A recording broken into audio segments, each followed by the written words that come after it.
Welcome to Mindset Matters. I'm your host, T. McBride. I'm the founder and CEO of Empowered by Hope, LLC, along with my partner, Dr. Stephen Evans.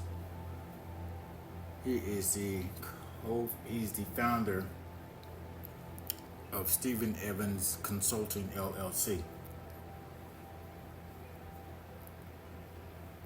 I am going to put out a disclaimer for those of you who may have young children in the room or someone that is easily offended as we go into this message today. I ask you to be mindful of the information you're about to receive, that it is in no way intended to treat or diagnose a mental illness. As my topic today is going to be covering mental illness from my perspective and my experience.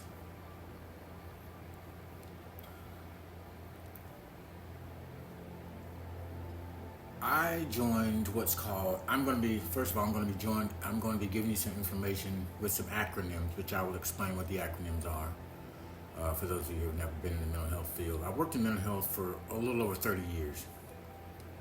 I'm by no means an expert, because when we're talking about mental illness, there's always so much more to learn. But I want to try to give you guys a picture of the seriousness and complexity of some mental illnesses. As we step into this message, which I'm going to entitle S.O.S. S.O.S. Several years ago, I was fortunate enough to join what's called an ACT team, A-C-T-T, Assertive Community Treatment Team. Part of an ACT team, your responsibilities is to engage, monitor, and serve individuals with what's called SPMI, Severe Persistent Mental Illness, SPMI. Now they have to exhibit these behaviors for a little over 2 to 3 weeks in order to get services. Our job as a community ACT team was to, let me back up. Our ACT team consisted of a psychiatrist, a nurse, and then you have the individuals like myself as part of the ACT team that go out and visit these individuals sometimes twice a week. I was part of the team that would go out and visit these individuals along with the nurse for vital signs, medication issues, and things of that nature. But one of my responsibilities was to go with the nurse to do initial assessment for a new client, wherever they may be. They may be on the street, they may be in a hotel, they could be at home, they could be living with a friend. Any walk of life is where we're going to meet them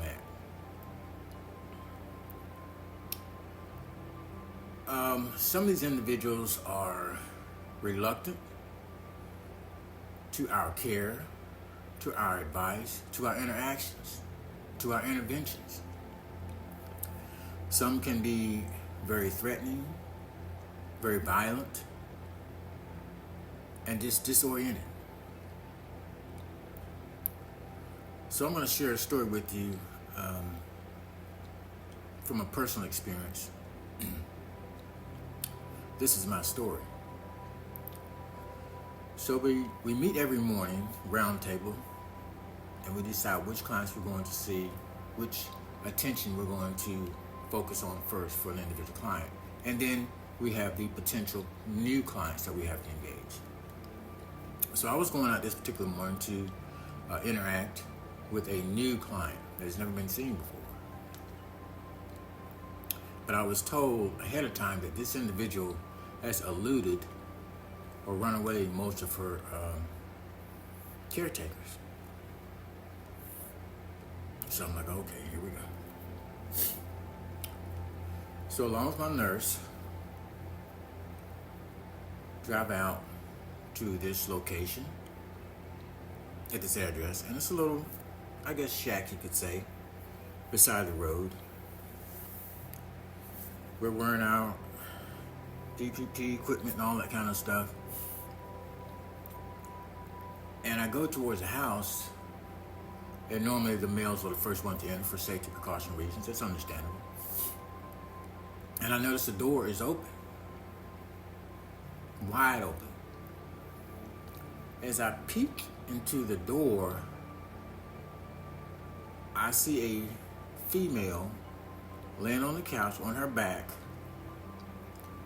has no clothing on at all. I mean, not a stitch of clothing on. And there is this smell coming from the house. And there is dog feces throughout the house. I can see from the front door through the back door. And I see the dog laying on the floor, sleeping as well. I told the nurse, get back. There's a dog. We're going to have to be real careful because there's two threats. Number one is the dog. Number two, you have an individual who has a mental illness sleeping that could be startled and could act violently at any time if we try to wake her up. So I told the nurse, I said, well, let me try to get the dog out first. He's looking at me, I'm looking at him. And I said, get me some crackers or something out of the car. So I coached the dog outside. I said, when I go out, I get the dog out. I said, I want you to call her by her name. Do not touch her. Call her by her name and try to wake her up.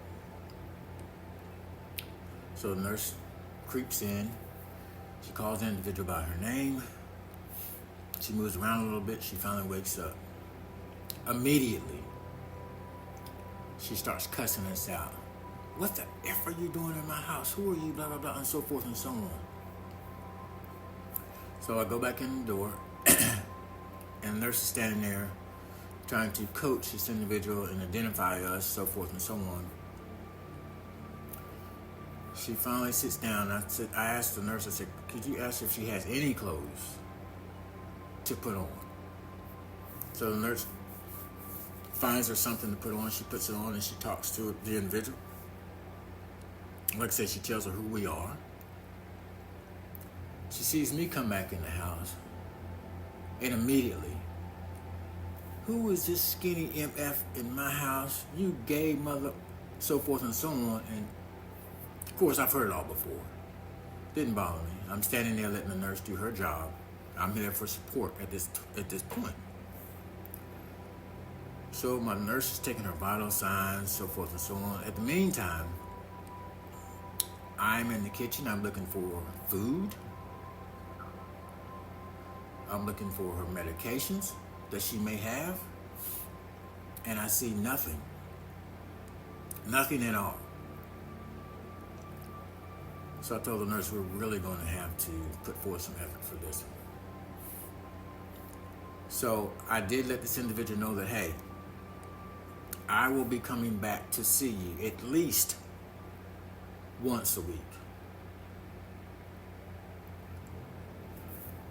And of course, again, she starts cussing me out. You skinny mother. And she's calling me gay, this and that and the other thing. And so we finally leave. I told my nurse, I said, well, I'll be back. I will be back. Because this individual needs our help. She might not want it. And I can tell she doesn't want it. But she needs our help. So the second time I go back by myself because the nurse has already done her medical assessment. So there's no need for that unless I see an issue, and then I'll request the nurse come out. I go out the second time. I knock on the door, and she's cussing me out through the door. I said, look, we can play this game all day, but I'm not going anywhere. I'm going to do my job and make sure that you're cared for from a visual. I said, I'll tell you what. I don't know if you have breakfast or not, but I'm going to Taco Bell. I'm going to get something for lunch. Do you want anything? Yeah, you can bring me this, you can bring me that. So I go and I come back. She lets me in. We sit down, we start talking. She's still telling me she don't like me, she don't want me around. We're still eating. I ask her about herself, and she tells me a little history. I said, well, you're living in an unsafe environment. Your door was unlocked. It was open, as a matter of fact. I said, we need to clean this place up. I said, this is unsanitary. You don't like my house, you mother, you can get out. I said, it's not that. It's not my house. But you are my client. And I'm here to help you. I said, what I'm going to do, I've checked your fridge. We know we've ordered your medications. We're going to get you back on your medications so you can start feeling better. And I said, tomorrow when I come back, I'm bringing some cleaning materials. And I'm going to get this house cleaned up. She says, well, you can come. I'm not doing SHIT. I said, that's fine. Just let me in. Just let me in. So I come back the next day. The door is open. I see her in there sweeping. I didn't say anything. I just brought my little equipment in there and started wiping off counters, spraying stuff down, and wiping stuff down, and sweeping the floor, mopping the floor, rearranging this, rearranging that. And then this gentleman comes out of the back room. I'm a little startled, okay, I'll admit it. And I said, who's this? She said, oh, this is my boyfriend. I said, okay. I introduced myself. Let him know what my role was and that I would be visiting from time to time so he could expect me. He eventually left. We continued throughout our day. And I said, well, how long have you and so-and-so been together? Oh, several years. So I said, is he good to you? Yeah, most of the time. She said, he drinks. I said, but most of the time he's okay. I said, okay. All right. So that's how the day went for that day. The following week I go back. She's not there. Her boyfriend's there. He's out. He says, well, she went down the street to Bojangles. When I get to Bojangles, I could hear her before I got inside the store. They're trying to put her out because she's loud and obnoxious because they won't give her any free food. I coached her outside. I said, well, if you just calm down, I'll go inside and I'll get you what you want. I said, but you're going to have to do me a favor. What's that? Once I order your food, I want you to go back in and I want you to apologize for your behavior. I said, these people don't owe you anything for free. Well, I've been coming up here and get what I want for free. I said, you know why? Because of your threatening behavior. But that's not the way you should do things. If you want something, you need to be nice to people.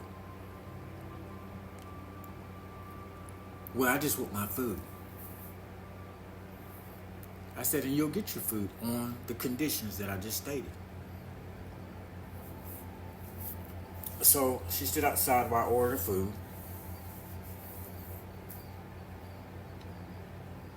And I attempted to hand it to her, and I said, no. What was our agreement? She went back in. She apologized. She came back out. We sat in the car, we ate, and we left. I did explain to her that we've got some work to do. We've got some work to do. If you want to be safe, if you want to get your needs met, you've got to change some of your behaviors. And you've got to start taking your medications. That is the key. You have to start taking and stay on your medications. She says, okay. And she said, oh, thank you for the food. And we called it a day. Make a long story short, we went back. She had been taking her medications for a while because I checked, make sure she's taking medications. We go to her doctor's appointments. It was cut and go sometimes because sometimes I could find her, sometimes I could not find her. Sometimes I found her in good condition, sometimes I found her in not so good condition. But the key was being persistent and consistent. So there was an expectation every time I visited this individual. They knew what was going to happen. Care, understanding, listening, offering advice, offering comfort, meeting the needs of an individual, listening to this individual. Because someone, depending on their mental illness, cognitively, things don't connect. I want you people to get this because probably anyone who's listening to this either knows or has encountered someone with a mental illness. It's not always displayed publicly. Can you imagine in your head, like watching a TV and someone is changing the channels and you don't have the remote? Someone is telling you what to do and what not to do, and you can't tell them to stop talking. Someone is showing you pictures and you close your eyes and the pictures are still there. That's frightening. How do I turn it off? How do I go to sleep?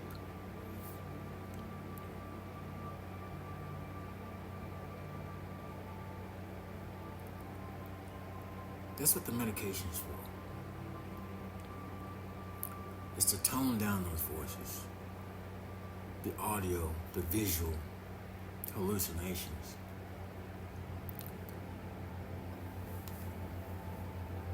These behaviors, these things you're dealing with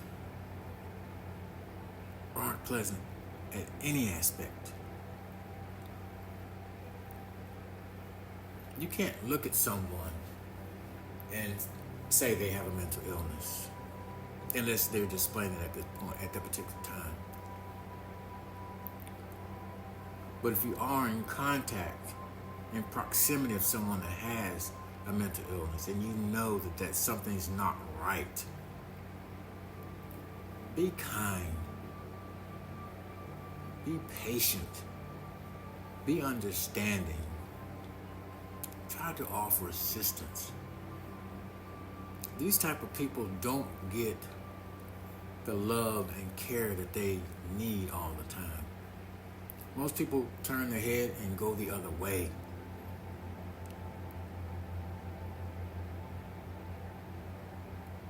Months had passed with this individual, and I go back and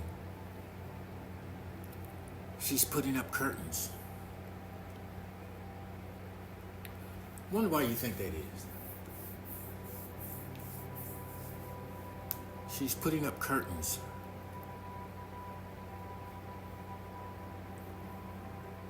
I said, why what are you doing? Well, I just don't want people looking in. She said, they look nice, don't they? I said, they sure do. I said, is there anything else that you think you might need? You can bring me another broom. I said, you got it. Consistency. Expectations. Self-esteem is building here. She would put on makeup and all this kind of stuff, which she needed some practice, I will admit, but it wasn't about that. She was taking interest in herself. She was used to the abuse, the ridicule, the assaultiveness, the rundown and the name calling, the physical, the mental abuse. That was her lifestyle for many, many, many years. That was her norm.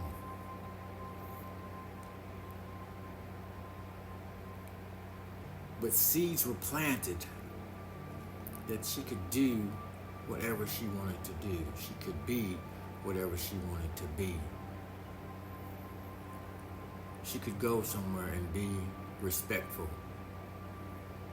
and demand respect. When I took her out to her doctor's appointments, to the grocery store, I coached her prior to. I gave her guidelines.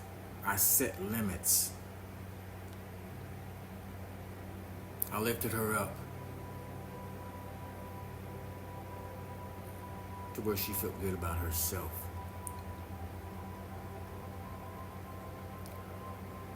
I want you to keep in mind that all of us need saving at some point. We might not want it.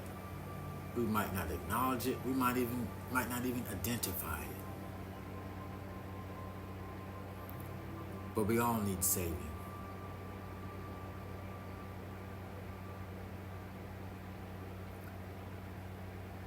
I'm glad that I had the opportunity to encounter this individual because it gave me a whole new aspect of life, of what it means to see things from another perspective. I could have drove by that house day after day and day after day and never knew what went on, the life that that individual was living, had I not had the opportunity to encounter. We're all here to care for each other.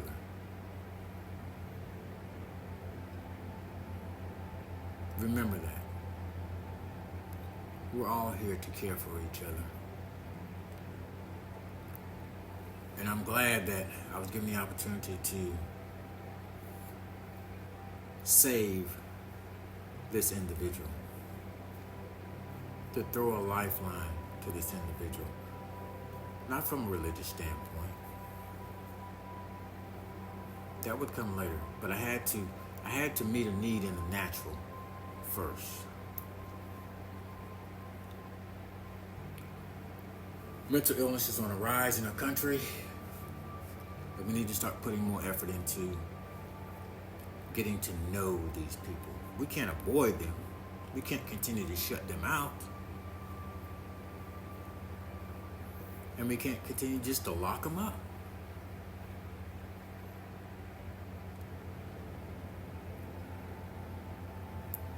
There's a class you can take. It's called Mental Health First Aid online. It helps you identify some individuals, some warning signs, some behavior issues that you may encounter, and it teaches you how to deal with them.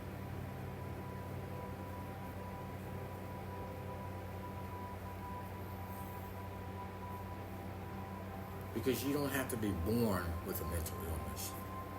It could be an acquired thing, a trauma, or something of that nature.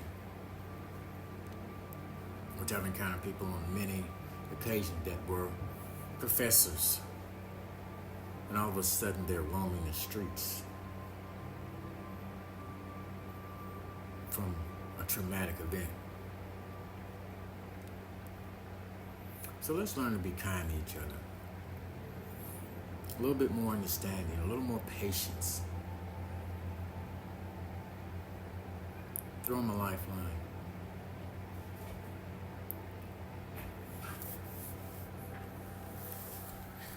And see what your response may be.